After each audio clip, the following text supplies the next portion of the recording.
Right mga kapatid, good morning po sa lahat at God bless po. Magandang umaga po sa inyong lahat at sa mga iba't ibang uri ng kultura na dako katulad ng tanghali o gabi. Magandang gabi po, magandang tanghali. Salamat po sa lahat ng mga nag-subscribe at mga nag-views ng iba't ibang uri ng video na nagawa ko po. Buong puso po ako nagpapasalamat. Salamat po. At sa mga hindi pa po nagsusubscribe, subscribe na po kayo. Kung mabigat naman po yung subscription, kahit yung like na lang. Like na lang po at comment, ay masaya na po ako. At buong puso na po ako nagpapasalamat. Thank you. Ang tatalakayin po natin ngayon mga kapatid ay yung tungkol sa napapabalita. Balitang-balita naman po ito. Yung balak na isuspend o suspendihin ang Mayor Baste Duterte. Dangan nga lang siguro nagiging na ngayon dahil nailabas siya kumbaga nailink bali ito'y nai-content ni dating spokesperson ng Duterte na si Attorney Harry Roque na bibigyan ng suspension o suspendido ang ating mayor ng Davao na si Mayor Baste Duterte. Pangalawa, yung mga nandiyan isinasagawa na yung ayuda. Nandiyan sila ata sa Davao del Norte ng mga tamba. Yan, pangalawang usapan natin. Okay. Unahin natin yung kay Baste. Okay. Siguro siguro kaya naman nagkaroon ng ugas kamay ang DILG at yung sa ombudsman naunahan siguro. Yun ang tingin ko, naunahan nung mga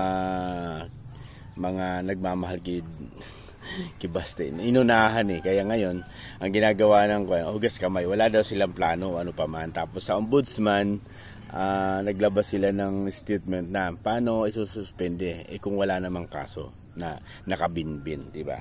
Tama nga naman yun. Walang nakabinbin na kaso tapos isususpende, di ba?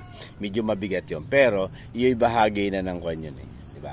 Maghuhugas talaga. Alam mo naman sa administrasyon na to, kapag ikaw naging, di ba, negatibo sa panig nila, nandun na yung marami ng yan Diyan sa Kigob, di ba, ng Davao del Norte, di ba? Yan, tapos si Mayor ng Cebu, di ba? Si Rama, di ba? Yun, di ba? Tapos may mga may mga pattern na kasi yan kumbaga. May mga pattern na talagang pag labang ka sa administrasyon na to, medyo alanganin ka, di ba? Medyo alanganin ka doon sa mga ginagawa mo na pwede ka mapatawan o mabigyan ng, di ba? Pero dahil nga sa hawak nila yung mga bagay na nasa kanilang ahensya, diba? Ginagawa ng tinatawag ng mga para maging legal, diba? Para maging yung kanilang isinasagawa, diba? Idinadaan sa tamang proseso. Pero pag tiningnan mo, diba? Bahagi yun ng pagsupil doon sa mga lumalaban sa gobyerno o lumalaban sa administrasyon na to. Kapag hindi ka nagustuhan at nagkaroon ka ng mensahe o nagkaroon ka ng statement na medyo laban sa kanila, laban sa gobyerno ito ni Bongbong Marcos, talagang, di ba, medyo mag-isip-isip ka na at darating na yung suspende mo. Lalong higit doon sa mga local government na pinagdarausan ng mga tinatawag na may isug rally. Kapag pinayagan mo, binigyan mo ng permit, pero alam naman po natin lahat, di ba? Not necessary yung permit, di ba? Lalo't higit doon sa mga Freedom Park, yung mga pribado o mga lokasyon na pribado, yung mga ganyang hindi mo na kailangan humingi ng mayor's permit, di ba? Kasi nga unang-una pribado naman 'yan at may pahintulot ng may-ari o yung tinatawag katulad diyan sa mga Freedom Park, mga liwasan, bagamat kortesiya at bahagi ng yung paggalang at pagrespeto, siyempre dadaan ka sa tama o dadaan ka doon sa tinatawag na para maging yung respeto ba sa local government na pagdadausan. Kapag ikaw ganyan lagi, kapag ganyan yung isang local government na pinayagan, ayan, magbilang ka na ng isang linggo, 2 linggo darating. Nandiyan na yung tinatawag, di ba? Ito'y bahagi ng pagsupil, di ba? Sa mamamayan na gusto nilang gusto nilang ibigay yung kanilang ipahayag ang kanilang mga disgusto sa mga alituntunin at mga patakaran ng mga pulisiya ng administrasyon na to. Ayun, di ba? Na nabibingit sa alanganin yung panunungkulan mo. Na mabibigyan ka ng tinatawag na prevented suspension. Ito'y gawag. Basta ganun lang. Kaya kakaiba, sabi nga ng iba, kakaiba yung gobyernong ito. Ito yung tinatawag na pattern na to nung kanyang tatay noon. Siguro, nagiging aral din sa kanya siguro yung mga bagay na yun, di ba? Na, yung pagsupil kasi, di ba?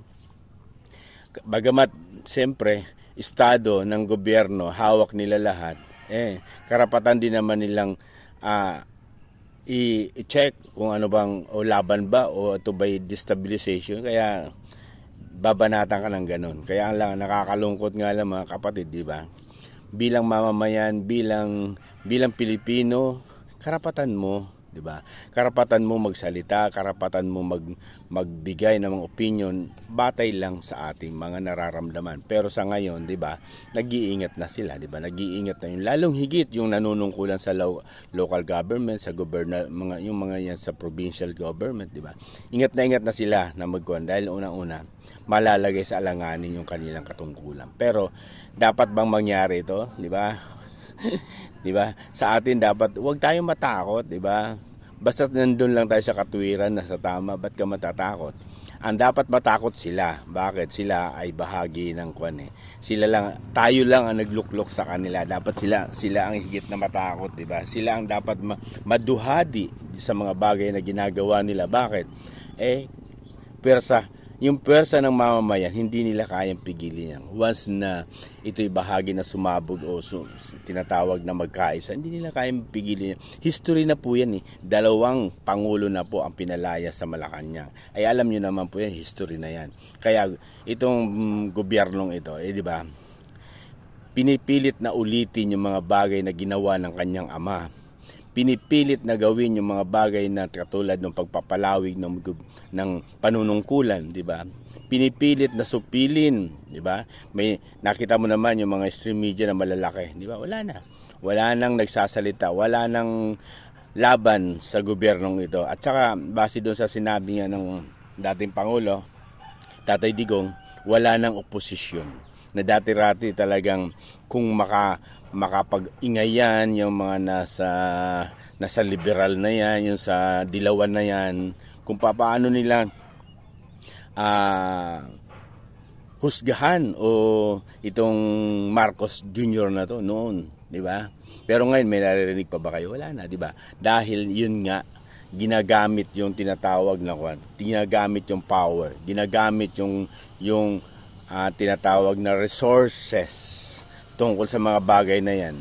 Ikaw, hindi ka, kapag nagsalita ka, nagbigay ka ng batay doon sa kanilang hindi nila nagustuhan, cut na yung tinatawag ng mga ayuda, yung mga tulong na yan, nagmumula sa nasyonal. Yung ba'y nararapat? Di ba? Hindi karapat dapat na gawin nyo. Bakit? Pera ng bayan yan. Hindi mo pera yan, BBM. Hindi mo pera yan, Lisa Marcos Araneta. Hindi nyo pera yan, Tambaloslos. Pera ng sambayan ng Pilipino yan.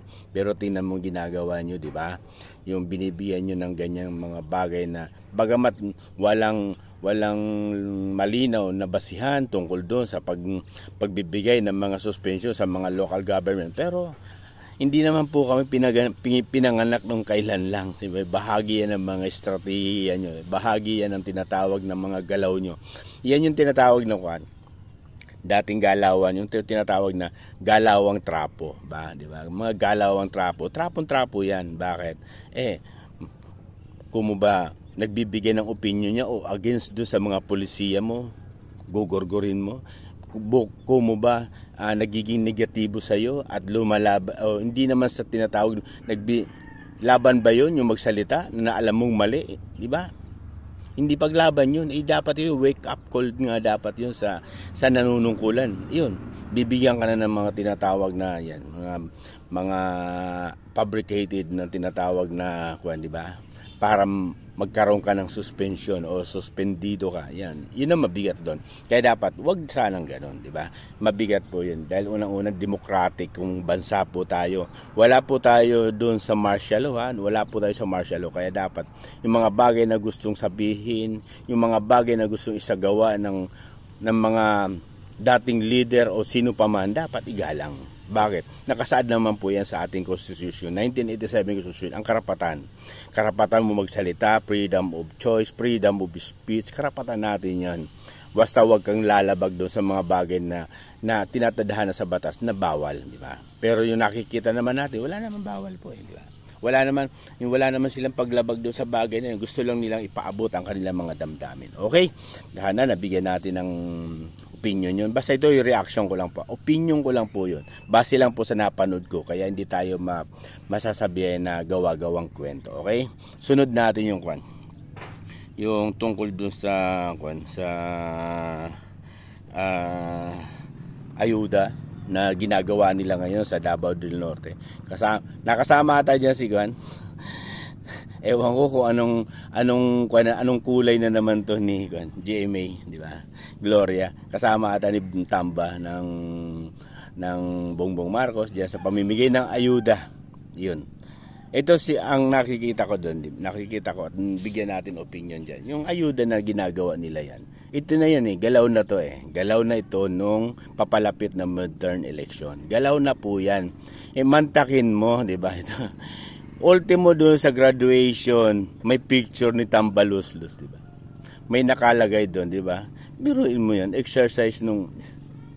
Grabe, trapon-trapo talaga to si Tamba, di ba? Trapon-trapo. Tapos yung bigas, may mukha, di ba? Ultimo bawat ipamimigay, may mukha niya.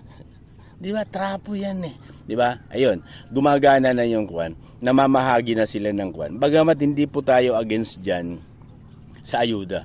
Pero, alam naman natin kung anong klaseng kwan yan. Ito'y bahagi ng galaw upang di ba?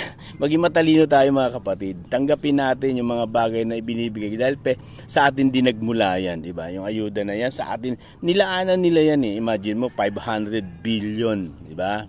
Na nakapasok yan sa ikinobli, basta bigla na lang lumusot yan sa BICAM, di ba? 500 billion. Walang guidelines, walang ano pa mang kuwan, pero may pondo na nilaan na 500 billion. Ito na po yun, mga kapatid. Hindi sa akap, di ba? Ito na yun. Lahat yan, pati yung tinatawag na yung mga tupad-tupad na yan, yung ayuda na yan, bahagi yan dyan. Bakit? Dahil alam naman natin, di ba? Nagpapabango sila. Nagpapabango dahil unang-una malapit na yung midterm election, di ba? Sa tingin ko, okay yan.